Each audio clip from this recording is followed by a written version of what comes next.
Hello everyone, welcome to ఏది పడితే అది డంకీ రివ్యూ. సినిమా ఎలా ఉంది అంటే, సినిమా ఓకే పర్లేదు, చూడొచ్చు, బాగానే ఉంది. కానీ ఎక్స్ట్రాడినరీ అంటే కాదు, అస్సలు కాదు. ఇక్కడ 2 పాయింట్లు ఉన్నాయి. ఏంటంటే, సినిమా చూసి ఆ క్యారెక్టర్స్ని అర్థం చేసుకొని ఆ స్టోరీని మనం యాక్సెప్ట్ చేయడం. రెండోది ఏంటి, సినిమా చూసిన తర్వాత ఆ క్యారెక్టర్స్ని, ఆ సినిమా ఇచ్చిన ఎమోషన్స్ని మనతో పాటు హాల్ నుంచి ఇంటికి తీసుకెళ్ళిపోవటం.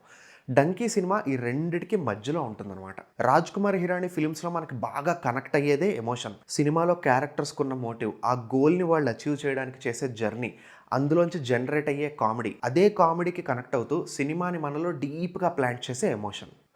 డంకీ సినిమాలో కూడా ఇవన్నీ ఉంటాయి. కామెడీ, ఎమోషన్, క్యారెక్టర్ జర్నీ, ఇవన్నీ ఉంటాయి. మనం చాలా చోట్ల నవ్వుతాం, చాలా చోట్ల భావోద్వేగాలకు గురవుతాం, నాట్ బ్యాడ్. కానీ మిస్ అయిన ఒక్క ఎలిమెంట్ ఏంటి అంటే ఇంపాక్ట్. రాజ్ కుమార్ హిరానీ పాత క్యారెక్టర్స్ మనం క్లోజ్గా అబ్జర్వ్ చేస్తే, అది ఇంజనీరింగ్ నచ్చని ఒక స్టూడెంట్ అయినా, లేకపోతే గ్రహం మారిపోయి వేరే గ్రహంకి వెళ్ళిపోయిన ఒక ఏలియన్ స్టోరీ అయినా కూడా క్యాన్వాస్ ఎంత పెద్దదైనా ఇంపాక్ట్ మాత్రం చాలా గట్టిగా తగులుతుంది.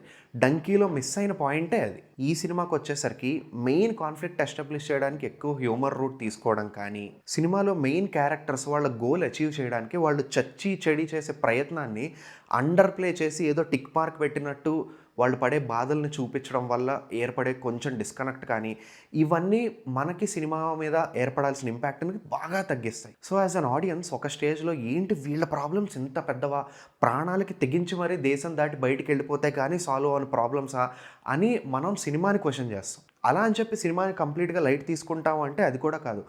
బోర్ కొట్టకుండా వెళ్ళిపోతుంది కాబట్టి కొద్దో గొప్ప యాక్సెప్ట్ చేసేస్తాం. కానీ కాన్ఫ్లిక్ట్ విషయానికి వస్తే, మేబీ నేను ఆ సిచ్యువేషన్లో లేకపోవడమో ఆర్ అట్లాంటి గోల్స్ నాకు లేకపోవడం వల్ల నేను కరెక్ట్ కాలేదేమో. కానీ టు బీ ఫ్రాంక్, ఎంతమందికి అట్లాంటి గోల్స్ ఉంటాయి, ఎంతమంది వాళ్ళ క్యారెక్టర్స్తో రిలేట్ చేసుకోగలరు?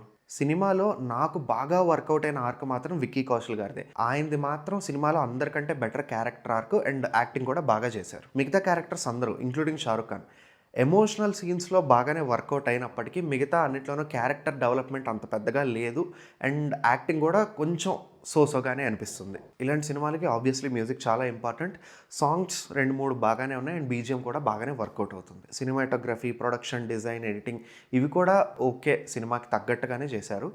అక్కడక్కడ విఎఫ్ఎక్స్ కొంచెం ఆబ్వియస్గా తెలిసిపోయేలాగా ఉన్నా కూడా పెద్దగా ఇబ్బంది ఏం పెట్టాం మనల్ని. ఇక్కడ మెయిన్ పాయింట్ ఏంటంటే, డంకీ అనేది పేపర్ మీద మంచి స్క్రిప్టే అయినప్పటికీ ఎగ్జిక్యూషన్ మాత్రం సినిమా చూసినంతసేపు బోర్ కొట్టకుండా ఉంచుతుంది, కానీ చూసిన తర్వాత సినిమాని గుర్తుపెట్టుకునే రేంజ్లో ఉంచదు. ఓవరాల్గా చెప్పాలి అంటే డంకీ రాజ్ కుమార్ హిరానీ లాగా తీయాలని ట్రై చేసి ఫెయిల్ అయిన ఒక కాన్సెప్ట్. సో ఇదండి డంకీ సినిమా మీద నా review come personal opinion. Cinema బాగాలేదా అంటే కాదు, బాగానే ఉంది, వెళ్ళొచ్చు, చూడొచ్చు, అంతే, అక్కడితో మర్చిపోండి. వీడియో మీకు నచ్చితే లైక్ చేయండి, వీడియో మీద మీ థాట్స్ని కామెంట్స్ ద్వారా చెప్పండి అండ్ మన ఛానల్కి సబ్స్క్రైబ్ చేసుకోండి. Over to Salaar.